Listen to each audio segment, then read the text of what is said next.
I know it's been a while since you've seen my face.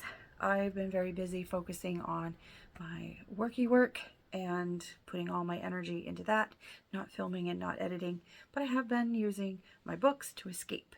My husband is out and about. I have a little bit of time, so I figured I would film a video and let you know what books I read in January to escape into. I needed a buzzword book, so I looked on Scribd, found an audiobook for And Then There Were None by Agatha Christie, decided might as well start the year off with a classic murder mystery. I gave it 3 blossoms. I wasn't as engaged with the characters, and so when they started dropping like flies, it actually, made me a little bit happy. And I didn't really take full attention into the book until the end of the book, the epilogue, when you find out who did it and why. That I found interesting. I liked that part of the book. I have seen the movie a long time ago with my dad, so I kind of knew basic stuff, but I just didn't remember how it ended. After that, I went to the library, picked up the sequel to The Firekeeper's Daughter by Angelina Boulay, Warrior Girl Unearthed. I like the own voices, Native American writing, and I really appreciated the resources that were given at the end of the book in case you wanted to learn more and educate yourself more on certain things that were going on with Native American and misappropriation of Native American artifacts and things like that. So yeah, that was cool. Next, I picked up the second book, The Atlas Paradox by Olivia Blake. I liked the Atlas 6. I liked the way that the ending of this happened. I can't wait to pick up the next one. It's dark academia.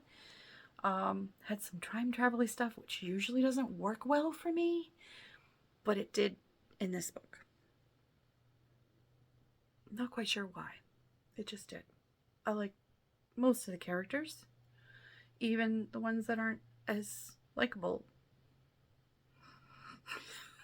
as they should be, or as they could be. I don't know. Should be, could be. No, they just who they are. They're just their own whatever. 4 blossoms. Moving on. Finished that one. Picked up Bring Me Your Midnight by Rachel Griffin. Again, this is YA. The one before was adult, but this is YA, and I like the way that she writes, which is why I will probably pick up more books by her. There's some authors I'm just steering away from. I'm done, over it. But yeah, I really like to get like the really nice covers that they have, but I didn't get the one with the flowery covers and stuff on them. This one, but I like the end pages. Like the illustrations on the back, and I like the map. I always like a map. Just like the way that feels touching it. But I like the cover too. It's my favorite color, blue. I love blues. Finished that. It was time to go to the library and drop Warrior Girl Unearthed back off. Told my husband I'll be right back out. I really meant it when I said that, and I really meant it when I said I wasn't going to grab any more books, but I was feeling a need for some wintry vibes, and since I read The Bear of the Nightingale this time of the year, I decided to pick up The Girl in the Tower, and then I said I think I have time to read the third book, The Winter of the Witch. So I brought them home and I read them. The Girl in the Tower I gave 4 blossoms, and The Winter of the Witch I gave 4.5 blossoms. It is Russian fairy tale retelling. There's actually a battle in there that really was a historical event that she pulled from history, and I found that really fascinating.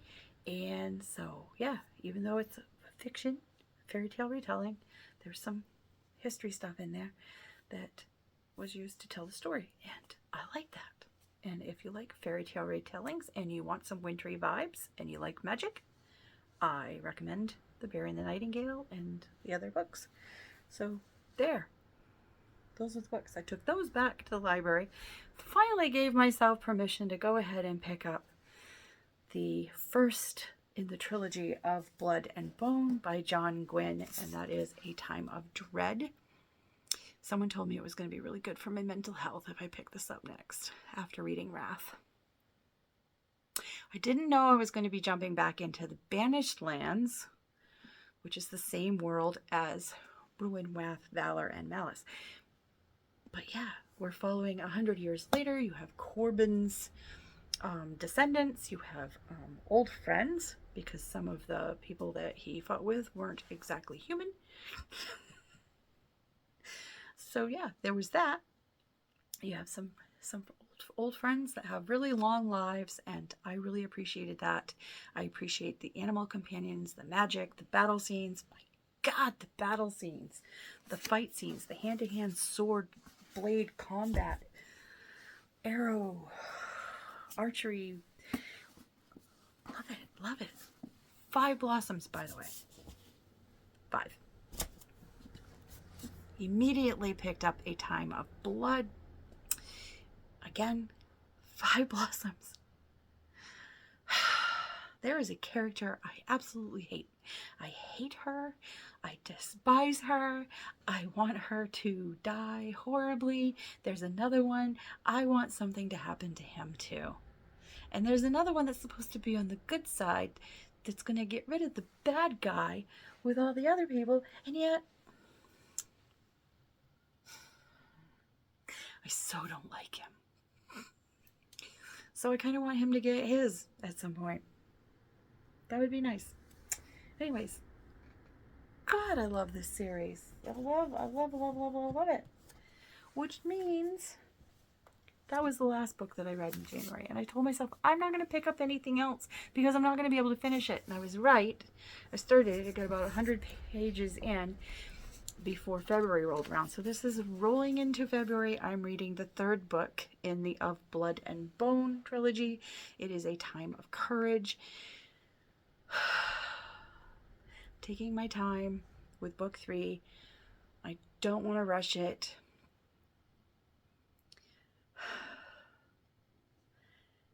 I know that the next trilogy does not happen in the Banished Lands, and so we're going to be leaving characters behind after this, and I just...